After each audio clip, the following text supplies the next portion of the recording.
সকাল আমার প্রিয় বন্ধুরা, তোমরা সবাই কেমন আছো? আশা করছি তোমরা সবাই খুব ভালো আছো এবং যে যেখানে আছো অনেক সুস্থ আছো। তোমাদের সবাইকে আমার একটা নতুন ব্লগ ভিডিওতে অনেক অনেক স্বাগত। বাঁকুড়া জেলার ছোট্ট একটি গ্রাম থেকে আমি পূজা নিয়ে চলে এসেছি একটা নতুন ব্লগ ভিডিও। তো আজকের ভিডিওটা সকালবেলায় মাছ বাছা দিয়েই শুরু করলাম। বাবা অল্প মাছ নিয়ে এসেছিল, কারণ আমি এই ছোট মাছ খাইনি। বাবা খাবে, মা খাবে আর বুনু খাবে। বৌদিও এরকম ছোট মাছ খায়নি, আমিও খাইনি। তো বৌদি রান্না বান্না করছে, তারপরে মা বলল তুই একটু মাছগুলো বেছে দে।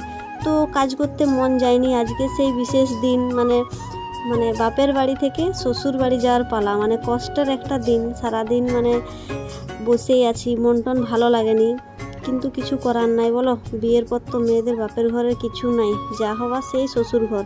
শ্বশুর ঘরের পাঁশকুড়োও ভালো, কথায় বলে না একটা ডায়লগ সবাই মারে, আমিও তার জন্য তোমাদের কাছে একটু ডায়লগটা বলে দিলাম। যাই হোক, বাপের বাড়িতে কোনো স্থান নেই, বিয়ের পর সবাই পর হয়ে যায়। তো ওই যে মাছগুলো দেখো আমি কলেতে ধুয়ে নিচ্ছি, বেছে নিলাম, পটাগুলো বের করে দিলাম একটুকু। আমি মাছের পটা বলি, তোমরা কি বলো গো? হেসো না আমার কথাই, হ্যাঁ। তো এই যে দেখো এখন আমি মাছগুলো একটুকু বেছে নিচ্ছি। তারপরে সকালেই না কফি চারা ফেলবে বলছিল, তো সে কারণে আমিও ভাবলাম পুচকি খেলছে, আমিও একটু ফেলে দিই, নইলে পুচকিকে নিয়ে ফেলা মুশকিল জানো তো।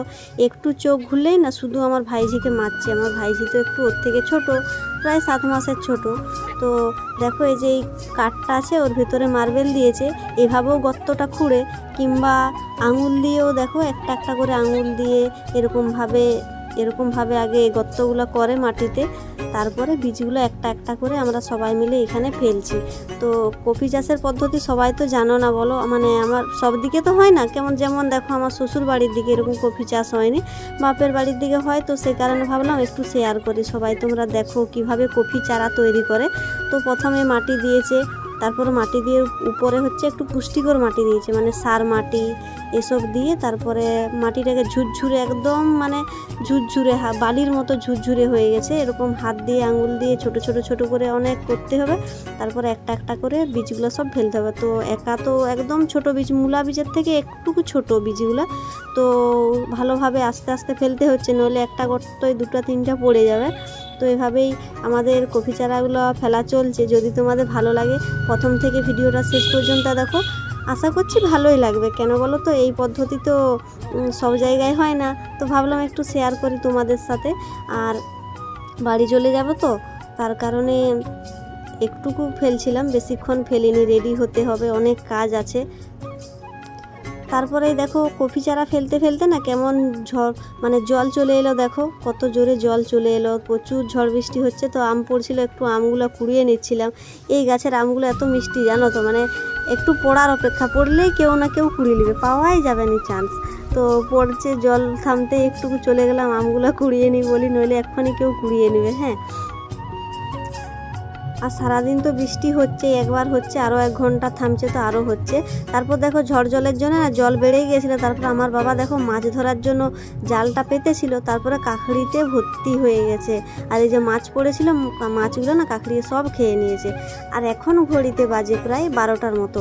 ভাবলাম বাড়ি চলে যাব, আজকে তো যে কোনো রকম ভিডিও হবে না, সে কারণে বরকে বললাম 2টি ভিডিও বানিয়ে নিই। তারপরে এই যে ঠাকুমাগুলো পিছনে দাঁড়িয়েছিল, ভিডিও বানিয়ে নিলাম। তারপরে ভিডিও বানানোর পর তো প্রচুর গরম গরম লাগছিল, চান করতে হবে। তো সে কারণে যে বরের জামাগুলো আর আমার মেয়ের কিছু জামা ছিল একটু নোংরা নোংরা হয়ে গেছিলো। আর আমরা বাড়ি যাব একদম বিকেলের বাসে, 5:40-এর দিকে বাস। আর এখন বাজছে 1টার মতো, তখনকে না এগুলো শুকিয়ে যাবে জানো তো। তো সে কারণে যে মেয়ের জামাগুলো বলি পরিয়ে নিয়ে যাব, একটু নোংরা নোংরা লাগছিল, তারপরে ফেলে দিলাম। আর একটু ঠান্ডা লেগে গেছে জানো তো, নাকের দিকে ঝরলেই ছুটে আমার কাছে চলে আসছে আর মা করছে, তারপরে ফেলে দিলেই আবার ছুটে চলে যাবে। আর দেখছো আমার বুনু কি করছে, ভয়ে না কাকড়িটাকে পায়ে করে মারছে, খাবে তাও জুতা দিয়ে, তাহলে আর কি বলবে বলো। এই কাকড়িটা বলছে উনানে পরিয়ে খাবে জানো তো, খুব টেস্ট লাগে নাকি, আমি কখনো খাইনি।